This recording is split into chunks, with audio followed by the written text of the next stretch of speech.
महाराष्ट्र की सियासत में शिवसेना में 4 बड़ी बगावतें कौन सी हुई और उसकी पूरी इन डेप्थ स्टोरी क्या रही।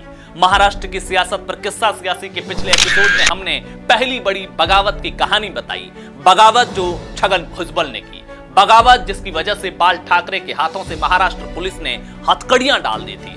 आज किस्सा सियासी के दूसरे एपिसोड में दूसरी बड़ी बगावत की कहानी। नमस्कार, पॉलिटिकल पंचायत की स्पेशल सीरीज किस्सा सियासी देख रहे हैं आप और आपके साथ मैं हूं हिंगलाजदार। शिवसेना से बाल ठाकरे से दूसरी बड़ी बगावत नारायण राणे ने की। छगन भुजबल की तरह नारायण राणे भी बाला साहब ठाकरे के करीबी थे।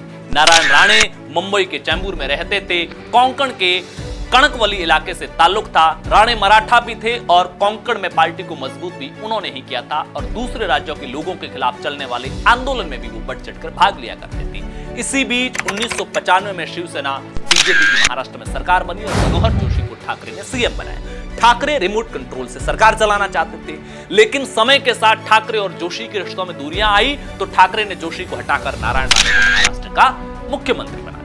हालांकि ठाकरे 9 महीने ही सीएम रहे, उसके बाद चुनाव हो गए, बीजेपी शिवसेना सत्ता से बाहर हो गई और हालात पार्टी के भीतर भी बदलने लगे। उद्धव ठाकरे एक्टिव होने लगे थे, हर बड़ा फैसला वही ले रहे थे। उनके इर्द गिर्द कुछ लोगों का घेरा बना हुआ था जिसमें लगभग सभी नए लोग थे। पुराने में सिर्फ मनोहर जोशी और सुभाष देसाई बचे थे। इसी बीच नारायण राणे ने तत्कालीन विलासराव देशमुख की सरकार को गिराने की एक योजना बनाई। बात जून 2002 की है। महाराष्ट्र में कांग्रेस एनसीपी की गठबंधन सरकार थी। मुख्यमंत्री थे विलासराव देशमुख। देशमुख एक खिचड़ी सरकार के मुखिया थे जो कि निर्दलीय विधायकों और छोटे छोटे दलों के समर्थन से बनी थी। इसी बीच खबर आई कि शेतकारी आणि कामगार पक्ष यानी शेकाप के 5 विधायकों ने देशमुख सरकार से समर्थन वापस लेने का खत राज्यपाल को लिख लिया है।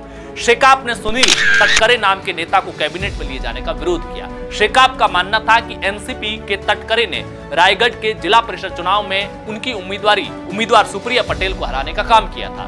देशमुख सरकार अल्पमत में आ गई। नारायण राणे ने मौके पर चौका मारने की कोशिश की। राज्यपाल पीसी अलेक्जेंडर ने देशमुख को 10 दिनों का वक्त दिया बहुमत साबित करने के लिए। राणे को लगा कि एनसीपी के भी विधायक समर्थन वापस ले ले तो वो अपनी सरकार बना लेंगे। अपने प्लान के तहत एनसीपी और कांग्रेस के कुछ विधायकों को राणे ने अपने साथ कर लिया और 5 जून 2002 को उन्हें मुंबई के जोगेश्वरी में मातोश्री स्पोर्ट्स क्लब में छुपा कर रखा। कांग्रेस एनसीपी ने आरोप लगाया कि इन विधायकों को राणे ने किडनैप किया था और उन्हें डरा धमकाकर वहां रखा गया है। उन पर सरकार से समर्थन वापस लिए जाने के हलफनामे पर जबरदस्ती हस्ताक्षर करने का दबाव डाला जा रहा है। मातोश्री स्पोर्ट्स क्लब के बाहर दिन रात सैकड़ों शिवसैनिकों का तगड़ा पहरा लगा हुआ था। परिंदा भी क्लब के बाहर पर नहीं मार सकता था। नारायण राणे और शिवसेना के तत्कालीन बाला नांदगांवकर जैसे नेता खुद भी हर वक्त वहां पर क्लब में मौजूद रहते। पत्रकारों को भी क्लब के इर्द गिर्द फटकने नहीं दिया जाता था। शिवसैनिक कैमरा नहीं निकालने दे रहे थे। इसी बीच खबर आई कि एक रात पद्माकर वल्लवी नाम के कांग्रेस विधायक ने जैसे तैसे क्लब से निकलकर भागने की कोशिश की, लेकिन जिस ऑटो रिक्शा में बैठकर वल्लवी भाग रहे थे उससे पहरे पर मौजूद शिव सैनिकों ने घेर लिया और वल्लवी को वापस क्लब के अंदर लाया गया। वल्लवी की खबर बाहर आने के बाद सरकार ने विधायकों को छुड़ाने के लिए पुलिस का इस्तेमाल करने का फैसला लिया। गृह मंत्री छगन भुजबल ने निर्देश दिया कि रात के वक्त ऑपरेशन करने का फैसला हुआ। ये काम क्राइम ब्रांच के तेज तर्रार डीसीपी को सौंपा गया। वे अपने साथ 2 एनकाउंटर स्पेशलिस्ट अफसर और 100 पुलिसकर्मियों की फौज को लेकर मातोश्री स्पोर्ट्स क्लब के अंदर तक पहुंच गए। उनके साथ एनसीपी के 2 विधायक भी थे। नारायण राणे उस वक्त सो रहे थे। जब उन्हें प्रदीप सावंत और एनकाउंटर स्पेशलिस्ट अफसरों के आने की खबर मिली तो वे आग बबूला हो गए। मातोश्री क्लब के गेट पर आकर उन्होंने गाली गलौज की। राणे का गुस्सा देखकर पुलिस वालों ने भी यही सोचा कि हम क्यों पंगा ले रहे थे, कल को सरकार को बदल जाएगी, सरकार बदलेगी तो हमें इनके अंडर में काम करना पड़ेगा और कुछ नुकसान ना हो। इसके बाद में पुलिस लौट गई।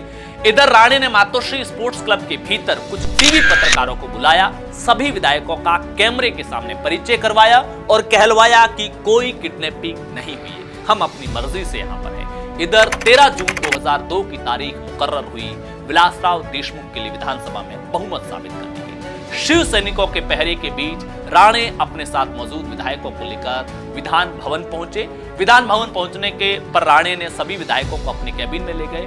विधायक वल्लवी ने बहाना बनाया कि उन्हें टॉयलेट जाना है और वे सीधे स्पीकर अरुण गुजराती के कमरे में पहुंच गए, लेकिन गुजराती वहां पर थे नहीं। बदहवास वल्लवी ने उन्हें ढूंढा और पाया कि वे कमेटी रूम में हैं। उन्होंने स्पीकर गुजराती को अपनी पूरी आप बीती सुनाई और कहा कि उन्हें खतरा महसूस हो रहा है। स्पीकर के आदेश पर उन्हें मार्शल की सुरक्षा प्रदान की गई। इधर स्पीकर ने 7 एमएलए को अयोग्य घोषित कर दिया।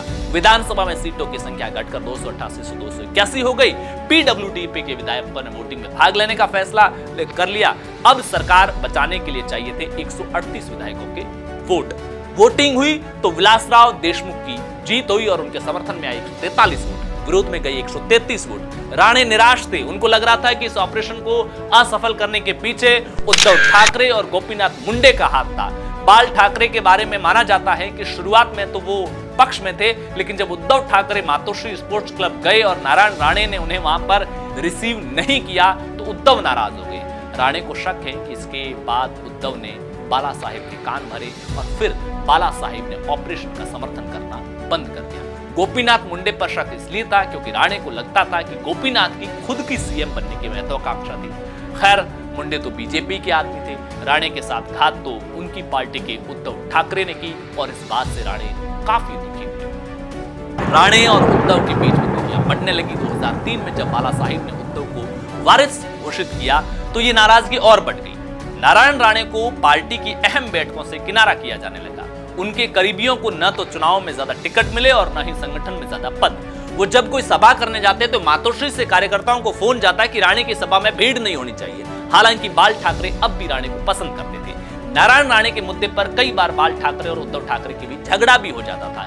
एक बार तो ये हाल हो गई कि उद्धव ने धमकी दी कि या तो नारायण राणे पार्टी में रहेंगे या फिर मैं रहूंगा। आखिरकार 2004 के लोकसभा चुनाव में जब उद्धव के टिकट दिए ज्यादातर लोग चुनाव हार गए तो नारायण राणे ने भी बगावत कर दी। अप्रैल 2005 में मुंबई में एक सभा के बीच राणे ने कहा, उद्धव ने पार्टी का सत्यानाश कर दिया है। ये पार्टी अब वो नहीं रही जिसका सपना बाल ठाकरे ने देखा था। टिकट बेचे जाते हैं। उद्धव के जो निजी सचिव है मिलिंद नार्वेकर वो सौदा करते हैं और यहीं से नारायण राणे और शिवसेना के रास्ते अलग हो गए। तो ये थी महाराष्ट्र की सियासत में शिवसेना में हुई दूसरी बड़ी बगावत की कहानी। किस्सा सियासी के अगले एपिसोड में बताएंगे तीसरी बड़ी बगावत की कहानी, वो बगावत जिससे ठाकरे परिवार ही टूट गया। तब तक के लिए नमस्कार।